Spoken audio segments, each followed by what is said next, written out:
hendaklah ia atau wajib orang yang merasa bahawa sudah ada tanda-tanda kita akan meninggal dunia, berwasiat kepada kerabat-kerabatnya berkaitan dengan peninggalannya, alladzi la yarisuna min, kerabatnya itu tidak menjadi ahli waris daripadanya.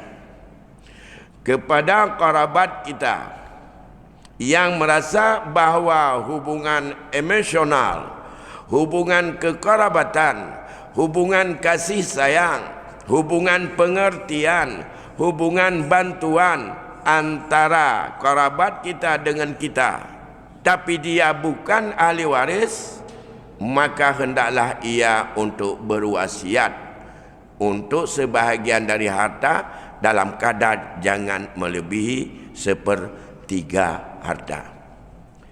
Ini yang kurang diamalkan oleh kita, sehingga yang diamalkan bukan yang demikian. Ini dasarnya adalah firman Allah, di mana dalam ayat 180 surah Al-Baqarah Allah ingatkan, kutiba alaikum idza hadara ahadakumul maut antarakanil wasiyata lil walidaini wal aqrabina bil ma'ruf.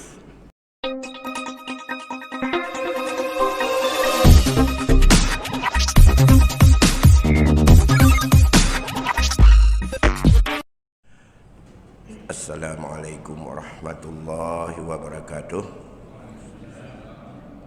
Alhamdulillahi rabbil alamin, wal aqibatu lil muttaqin, wala udwana illa 'alal zalimin. Allahumma salli wa sallim ala sayyidina Muhammadin sayyidil anbiya'i wal mursalin wa ala alihi wa ashabihi ajma'in, amma ba'd. Faya ibadallah, ittaqullaha haqqa tuqatih wa la tamutunna illa wa antum muslimun. Segenap puji beserta syukur kita persembahkan kehadirat Allah Subhanahu wa taala atas segala limpahan rahmat dan karunia-Nya kepada kita semuanya. Alhamdulillah, kita masih diberi kesehatan, masih diberi kekuatan untuk senantiasa kita bersyukur atas segala nikmat-Nya. Selawat dan salam keharibaan junjungan kita Nabi besar Muhammad sallallahu alaihi wasallam pada keluarga dan sahabatnya sekalian. Urun Silon Tuan Bandung, para guru, bapak-bapak dan ibu-ibu sidang jamaah pengajian yang dimuliakan Allah. Dalam sebuah hadis yang diriwayatkan oleh Ibnu Majah, Rasulullah sallallahu alaihi wasallam bersabda, man qata'a mirasa warisihi qata'allahu mirasahu minal jannati yaumal qiyamah. Siapa saja yang memutuskan atau yang memotong warisan seorang ahli warisnya, maka Allah akan memotong warisannya daripada jalan menuju syurga di yaumil qiyamah. Seorang siapa saja dia, apakah itu di antara ahli waris atau bukan ahli waris, yang memutuskan dan memotong hak ahli waris, apakah dipotong secara permanen atau dipotong secara bertahap atau dipotong sebahagian, Apakah yang dipotong aina warisan atau yang dipotong itu manfaat yang harus dinikmati oleh waris yang menikmati atau yang berhak, masuklah iaitu dalam kategori sabda Nabi, siapa saja yang memutuskan, yang motong warisan orang yang berhak mewarisi, maka Allah akan memotong haknya, warisannya di dalam syurga nanti. Maka jalan menuju syurga akan diputuskan oleh Allah. Dan banyak hal nikmat syurga juga yang akan Allah kurangi akan dia sebab mengurangi hak ahli waris. Di samping sebab musababnya dipotong, dimakan atau dipakai itu termasuk dalam kategori melanggar atas larangan Allah, karena memakan harta orang lain, memakan harta saudaranya bil batil, dengan jalan batil. Oleh karena demikian, tentu saja dalam konteks penyelesaian dan pembahagian warisan, akibat yang pertama, bila kita sudah pernah mengingatkan fungsi daripada harta itu yang sifatnya tidak bisa dipisah-pisah, tapi milik sekelompok ahli waris atau daripada semua jaringan ahli waris, maka sifatnya harta itu adalah syirkah atau kongsi antara kelompok ahli waris atau antara seluruh ahli waris. Kongsi dalam bentuk syirkatul amlak, tidak punya hak di antara orang-orang yang berkongsi untuk menggunakan, mentasarufkan daripada apa yang ada di dalam perkongsiannya. Sama dengan seseorang diberikan oleh orang lain hadiah sebuah mobil, dan yang mendapatkan hadiah itu kelompok. Ada 3 orang barangkali diberikan sebuah mobil, 3-tiganya adalah punya hak pada mobil tersebut, dan di antara yang 3 tersebut batil andai kata dia menggunakan mobil tanpa persetujuan daripada kawan yang 2 orang. Jangankan untuk dijual, dipakai saja itu sifatnya batil. Dan itu perbuatan aniaya terhadap saudaranya, kecuali atas izin bertiga. Apalagi kalau ingin untuk disewakan, dan hasil sewa dinikmati oleh salah satu antara mereka. Begitu juga dalam hal-hal yang lain. Bila kita bawa dalam konteks hukum waris, apabila ditunda dan tidak dibagikan warisan itu kepada yang berhak, kalau bisa bendanya dipisah-pisah agar lepas daripada syirkah dan bebas menggunakan oleh masing-masing. Bila bukan karena ada uzur syar'i yang harus untuk ditangguhkan, maka hukumnya itu adalah haram, karena menimbulkan daripada perbuatan itu berbagai kezaliman dan aniaya kepada orang lain yang berhak. Dan itu yang diputuskan dari berbagai dalil oleh Majlis Permusyawaratan Ulama dalam sebuah fatwanya. Karena mengapa? Ada beberapa sebab dampak negatif yang akan terjadi dan masuk dalam kategori ayat Allah. Kelompok itu adalah memakan harta antara mereka itu secara batil. Wa tudlu biha ilal hukam, mereka berdalil tak cukup dengan berbagai alasan secara kekeluargaan maka angkat sampai ke hadapan hakim agar bisa makan harta sebahagian manusia dengan jalan batil, dan itu dengan jalan yang berdosa. Wa antum ta'lamun, padahal kalian tahu semuanya.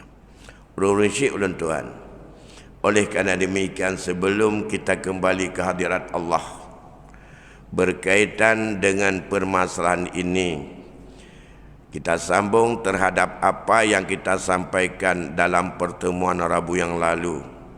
Bila kita sudah dalam keadaan sakit, kewajiban kita orang yang sakit ini adalah berwasiat. Ada beberapa ketentuan berkaitan dengan wasiat ini. Yang pertama, pada pertemuan yang lalu kita sampaikan bahawa sebagai etika, kita harus segera melakukan wasiat kepada ahli waris tentang apa yang perlu untuk ada barang itu pada milik orang lain yang ada pada kita. Itu wajib kita berwasiat. Bila kita ada hutang pada orang lain belum kita bayar, wasiatkan kepada ahli waris, dan itu yang sifatnya wajib. Namun dalam etika yang keenam, itu yang kelima sudah kita jelaskan pada pertemuan yang lalu, kewajiban orang yang sakit yang keenam adalah wa yajibu ayyusya li aqrabaihi alladhi la yarithuna min. Hendaklah ia atau wajib orang yang merasa bahawa sudah ada tanda-tanda kita akan meninggal dunia, berwasiat kepada kerabat-kerabatnya berkaitan dengan peninggalannya. Alladzi la yarisuna min, kerabatnya itu tidak menjadi ahli waris daripadanya.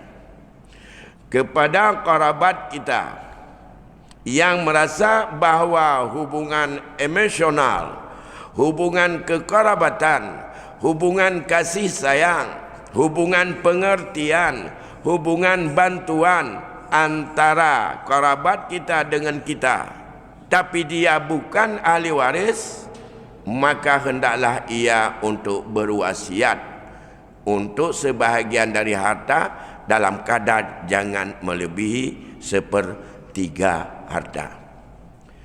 Ini yang kurang diamalkan oleh kita, sehingga yang diamalkan bukan yang demikian. Ini dasarnya adalah firman Allah, di mana dalam ayat 180 surah Al-Baqarah Allah ingatkan, kutiba alaikum idza hadara ahadakumul maut antarakanil wasiyata lil walidaini wal aqrabina bil ma'ruf haqqan 'alal muttaqin. Diwajibkan untuk berwasiat bila kamu untuk merasa akan hadirnya kematian kepada dua ibu bapa dan kaum kerabat dengan yang ma'ruf. Wasiat kepada kerabat yang mana? Para ulama sepakat atas kaul yang mengatakan ayat ini ditaksis dengan ayat waris adalah kerabat yang ia bukan ahli waris. Jadi cari kerabat yang bukan ahli waris. Untuk melihat ahli waris tentu saja ada dalam masalah faraid. Ahli waris yang level pertama, okeylah kalau mu'tiqah tidak ada, tinggal hanya 23. Di antara mereka berlaku hijab mahjub. Laki-laki 13, 14 dan perempuan 9. Tanpa kita hitung mu'tiq dan mu'tiqah. Mengapa? Karena dalam kondisi hari ini memang mu'tiqah tidak ada secara hakiki. Nanti kalau datang lagi baru kita bicara menyangkut dengan perbudakan. Jadi yang di antara 23 orang itu, 2 orang, 1 laki-laki, 1 perempuan yang bukan kerabat. Mereka hanya karena hubungan musyaharah atau karena perkawinan, iaitu suami dan isteri yang saling mewarisi dari suami kepada isteri, dari isteri kepada suami bila salah satu meninggal dunia, dan mereka tentu saja jarang terjadi meninggal dalam detik dan waktu yang sama. Walaupun dekat-dekat, meninggal suami, isteri jadi ahli waris. Meninggal isteri, suami ahli waris. Nah, kalau demikian, tidak boleh oleh suami menguasai harta warisan bila isterinya meninggal. Karena mengapa? Harta isterinya meninggal, suami hanya punya jatah tersendiri. Dalam konteks hukum waris, suami hanya 2 posisi. Kalau bukan setengah, maka 1/4.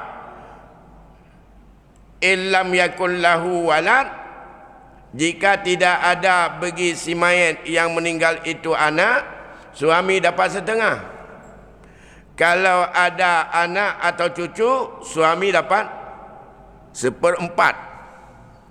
Isteri juga demikian. Bila meninggal suaminya, jatah dia hanya 2 porsi. Bila ada anak atau cucu, 1/4. Siapa penetapan itu? Apa ijma' ulama? Bukan, ayat Allah secara konkret dan tegas. Kalau ia ada anak oleh si suami yang meninggal, boleh anak dengan isteri yang masih hidup, boleh anak dengan isteri yang sudah meninggal, boleh dengan isteri yang sudah cerai. Maka karena si mayat, artinya suaminya meninggal, ada anak atau cucu, isteri berpindah daripada 1/4 menjadi 1/8. Nah, 1/8, 7/8 bukan hak si isteri, hak orang lain. Kita lihat oleh bagaimana seorang isteri menguasai semuanya sebagai pengganti suami, mengatur seluruh harta, padahal yang milik dia dalam kumpulan peninggalan suami hanya 1/8. 7/8 bukan miliknya. Bagaimana dia bisa mengatur? Siapa pemiliknya? Tentu berlaku dalam hukum waris, siapa ahli waris selanjutnya. Nanti kita lihat. Begitu juga suami meninggal isteri, semua peninggalan isteri punya suami hanya 1/4. 3/4 bukan milik dia, milik ahli waris lain. Kalau dia menguasai, sama dengan qata'a mirasa warisi yang lain. Ia telah memotong pusaka ahli waris yang bukan milik dia yang 3/4. Ingat ancaman Rasulullah, ura akhirat gegoh hak untuk jalan tamang syurga. Menyertanya tacoknya secara zalim. Tak pakai hanjut dalam hukum syirkah. Tak pakai zalim lagi. Kon takoh mentang. Pucit tasaruf dengan tidak sah. Hasil daripada tapu belau yang hana sah juga itu adalah haram. Tidak halal dimakan. Dampaknya berturut-turut dan berganda-ganda. Nah, ini 2 orang saja. Tak apa-apa. Orangnya tentang penguasa tunggal menyamati lakau perumah. Menyamati perumah lakau. Pajan baru pegah masalah warisan dia oleh mati mendua. Akibatnya, kalau setelah meninggal suami isteri baru bicara warisan, bagaimana dengan hak ayah dan mama masing-masing? Kau anak mentang ahli waris. Dalam Islam baik hanya taban dengan hukum yang ada dalam KUHP. dalam KUHP menyona anak cucu na perumah salah sidra mantong na hana anak na perumah ahli waris lain mandum gugur. Hijab mahjub dalam adik yang terhalang dalam hukum perdata, kelompok ahli waris perut ke perut. Kelompok pertama, suami atau isteri, anak-anak, baik laki maupun perempuan, dan keturunan-keturunannya dari anak. Itu kelompok. Bila tidak ada kelompok pertama, baru kelompok kedua. Kelompok kedua,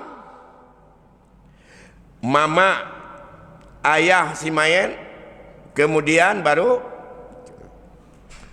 adik abangnya, baik seibu sebapak maupun seibu. Santut iyah mak dengan abang adik, santut kelompok kedua. Menyona kelompok pertama, kelompok kedua gugur.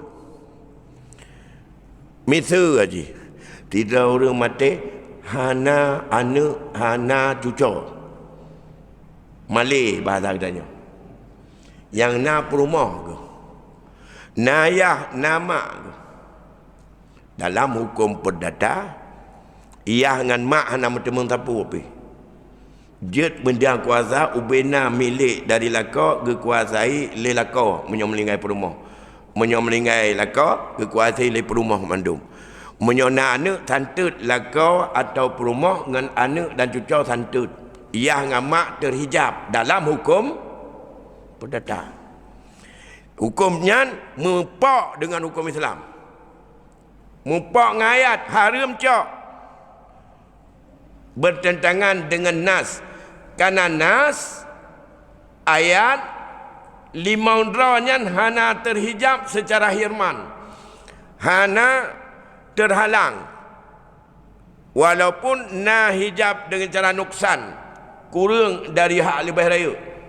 So, lakau atau perumah, anak agam anak inang, ayah mak, ayah dengan mak hana pernah terhijab dengan sebab anak. Hak mak dengan hak ayah tetap bertemu dalam Islam. Pak ke perah dalam ayat 11. Ingkana Benakat wali abawaihi likulli wahidin minhuma ingkana lahu walad. Bagi dua ibu bapa mak ngayah mentemeng sepernam bila si mayat na anak. Illam yakul lahu walad bila si mayat hana anak wa warithahu abawahu yang je ke ahli waris adalah yah ngan mak. Wali umhi sulus, mak mentemen seper le ayah dalam kedudukannya cok asbah yang anak-anak. Dah jelas. Oleh kerana demikian, tradisi kuasai oleh lakau atau oleh perumah nyan mupak dengan Islam, baik ni buat haram buat zalim. Kibancit hak anak hak mandum nyanjuk. Karena hana dia kekuasaan. Yang kita kata itamau dalam hadis bunuh. Man qata'a mirasa warisihi kata Allahu mirasahu ilal jannah yaumal qiyamah. Kata apa? Nyan dua rau. Lain mandum-mandum karabat. Nyan ka tinggal 20 sah. 20 sadra yang kerabat mendum, hubungan darah tu, keluarga tu, dia kali waris. Hana jampung anggap yang kan keluarga hana ruh. Walaupun dalam hukum perkawinan nyan adalah muhrim, tapi dalam ahli waris hana ruh. Kan terhijab memang itu bid, kan kerabatnya yang kira tah orang yang muhrim dalam konteks hukum perkawinan.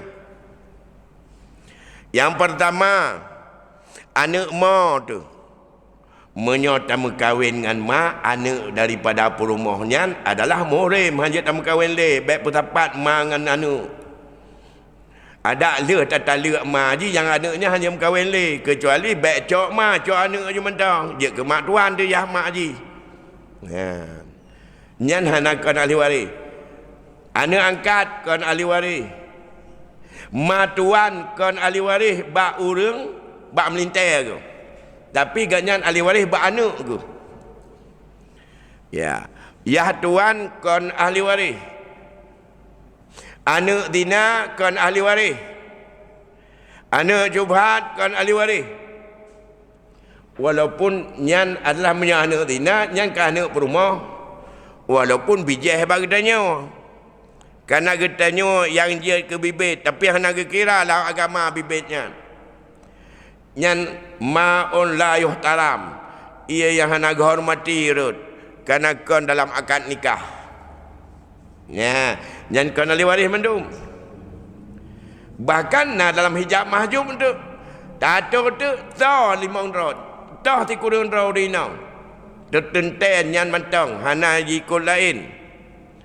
Anak inang menyohana anak inang cucu inang ba anak agam. Mak nek olehnya saudari kandung, saudari saboyah, saudari sabomak dan saudari punakun nek rat mak, nek rat ayah. Ayah mak dari ayah. Yang dikurang roda. Nanti roda yang ke rumah. Hana lebih. Yang pertama anak inang, yang kedua cucu inang ba anak agam, yang ketiga ayah ibu kandung, yang keempat nenek kandung daripada ibu, yang kelima nenek daripada mama ayah, yang keenam kakak atau adik kandung, taboyah taboh mak. Yang ketujuh kakak atau adik taboyah taboh mak yang inang. Yang kedelapan kakak atau adik yang taboh mak seibu dengan dia. Yang ketiga isteri. Nyan tagai. Ana lebih. Yang lain kan luari. Yang inang. Yang laki-laki ada 13 yang kerabat sidra lakau. Dia ke belah mandum. Jumlah 20 leh. Kacok lakau dengan perumah tinggal 20 tahun. Dia tahu 20 tahun yang agam 13 dah. Yang ahli waris. Tahu 13 dah. Anak agam, cucu agam, ba anak agam, ayah, kakek, saudara kandung, saudara sebapa, anak agam saudara kandung, anak agam saudara sebapa, saudara seibu, ya, paman kandung, paman sebapa, anak agam paman kandung, anak agam paman sebapa, dan itu ada uyub laju wa inna dalah. Tok leblah. Nyan tagai ingat ahli waris. Cuma yang penting keperah dia ulama, sepakat para ulama.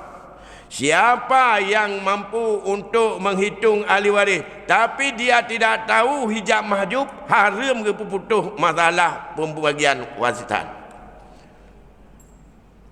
Orang yang tidak mengenal hijab mahjub, so menghalang so dalam hijab dengan sebab ada ahli waris yang dibedakan, baik hirman maupun hijab nuksan. Hadam untuk ganyan gepuputuh atau gecok keputusan menyangkut pembagian warisan. Kan? Tak itu siapa menghambat siapa? Yang pertama, cucu ba anak agam. Baik agam maupun inang dihalang oleh anak agam.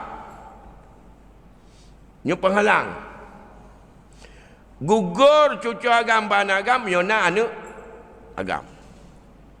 Ya, penyamunan menyona cucu agam atau cucu inang ba anak agam itu kerabat, tapi dia bukan ahli waris bila masih ada anak laki-laki.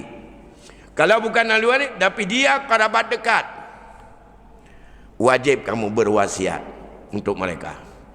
Baik sakit ular, orang dia meninggal, kita tanya, wasiatlah kepada dia. Dia kerabat tapi dia bukan ahli waris. Mengapa? Karena dia gugur jadi ahli waris dengan sebab adanya anak. Ini kebetulan dia wasiat kepada seorang cucu dari anak laki-laki, masalah petah titi dia nyo. Dia wasiat kebetulan mati anak agam. Orangnya jika sudah jadi ahli wasiat batal. Wasiatnya batal karena dia sudah muncul dengan meninggal satu anak laki. Sebelum meninggal ayahnya, duluan meninggal anak laki-laki itu, otomatis hilanglah penghalang. Maka cucu laki-laki dari anak laki-laki menjadi ahli waris. Karena dia menjadi ahli warisan itu pula wasiatnya batal. Bahkan karena haram hanggebi dari Rasulullah bagi yang bukan ahli waris. Yang bukan ahli waris wajib wasiat.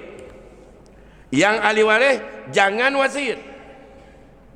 Dalam khutbah wada', dalam haji wada' Rasulullah diperingat saatnya oleh Rasul sebagai peringatan terakhir. Pergi Rasul, innallaha qad a'ta zi haqqin haqqahu fala wasiyata liwarisin. Hadis ini sahih. Sesungguhnya Allah telah memberikan hak orang yang berhak, laki-laki, perempuan, suami, kakek, nenek, saudari kandung, sudah Allah berikan hak. Kalau dia tidak terhijab, maka tidak boleh ada wasiat kepada ahli waris. Ke ahli waris hanggebi wasiat li. Ya, itu menurut sebuah riwayat adalah dalam khutbah wada' Rasulullah. Dalam khutbah wada'nya, dalam haji wada' itulah kata Nabi. Hadis ini adalah merupakan hadis yang mengatakan penjelasan tentang pembatalan wasiat dalam Al-Quran dan pentaksisan dalam pendapat yang lain terhadap ayat kutiba alaikum idza hadara ahadakum. Ditaksiskan ayat itu menunjukkan isyaratnya wajib kamu berwasiat kepada ibu bapa dan kaum kerabat bila ia bukan ahli waris. Hinan tamai yang ahli waris fala wasiata, jangan kamu wasiat. Di hadis Nabi khusus berkaitan dengan karena siapa yang telah Allah tetapkan haknya, kadarnya, jangan kamu wasiat. Nyan geyo pegah cit kepada kita nyo menyatakan meninggal, tapi temaki bancara kepada anu dan beri lebih karena harta harta mita.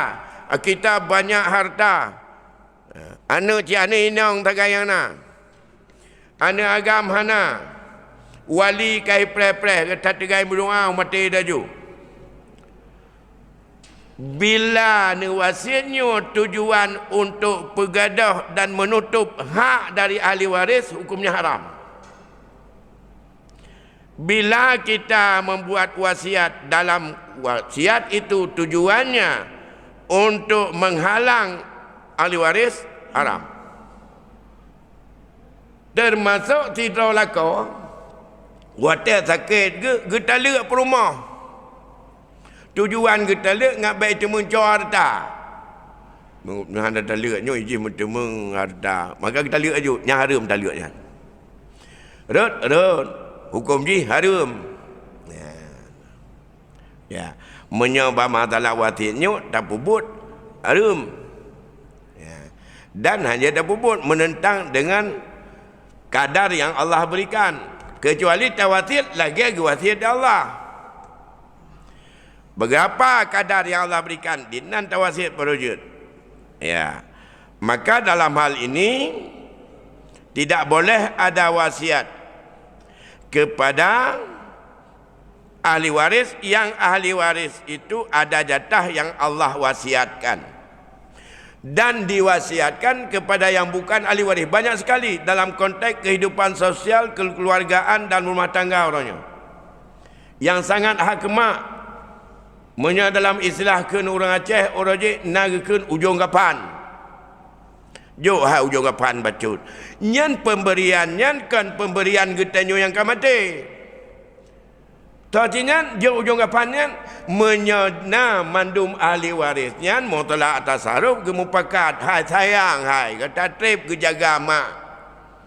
Jo ke ganyan ujung kapan beo. Padahal ganyan kan ahli waris. Nyan tadi dipat kecau ayatnya. Ya, idza hadaral qismata ulul qurba wal yatama wal masakin. Ya, apabila hadir ahli-ahli waris kerabat yang gatin-gatin dan uru-uru miskin, maka berikan olehmu sedikit dengan yang ma'ruf. Ya. Berikan sedikit dalam ayat 9 surat An-Nisa. Jadi geyujuk baik. Bahasa geyujuk yang perintahnya kan ke orang yang kamati. Ahli waris saat mereka untuk membagi pusaka. Berikan sedikit. Istilah orang Aceh nyan ke ujung kapan. Bahasa geyujuk nyan kan ada Allah juk. Nyan geyulake keridaan yang ada hak dalam majlis itu, berikanlah sedikit. Dia sebagai khadim, dia sebagai anak asuh, dia sebagai orang yang sangat berjasa, dia sebagai orang yang selama ini cucu perempuan dari anak perempuan, selama ini dia yang cuci baju dia. Yang kita juga kabeh mendumnya hana hubungan le. Menyahana tajuk dikatanya hak ahli waris diri oleh Allah. Tapi ni ahli waris yang na semikir kenan tabak izin menyokaji ke hak agaknya ke kreat orang tanya bak pantun orang Aceh napa pada saya nyan saya katembun jika mariat dikatanya saya kamalim jika maksiat ya saya kakaya jika kreat watai gatin hana kreat tu ai pun kreat dikatanya ada pujuk Atena pun tajuk baru truk kriat han tajuk tantan jika getin dikatanya. Ba orang malim le mati pakan kan ada dak kedupu le dak hai ke puput melanggar ka ke le mati. Demaya orang yang lagi bawa nak kedupu sapu pun mati mana kedupu bikanya. Paling-paling yang taksir tak kana gede muruno. Ya. Ya bang. Yang ban urun Tuan Bandung berkaitan dengan haram untuk menjadi mudarat dalam wasiat. Artinya ka'ayyusia bihirmani ba'dil warasati min haqqihim.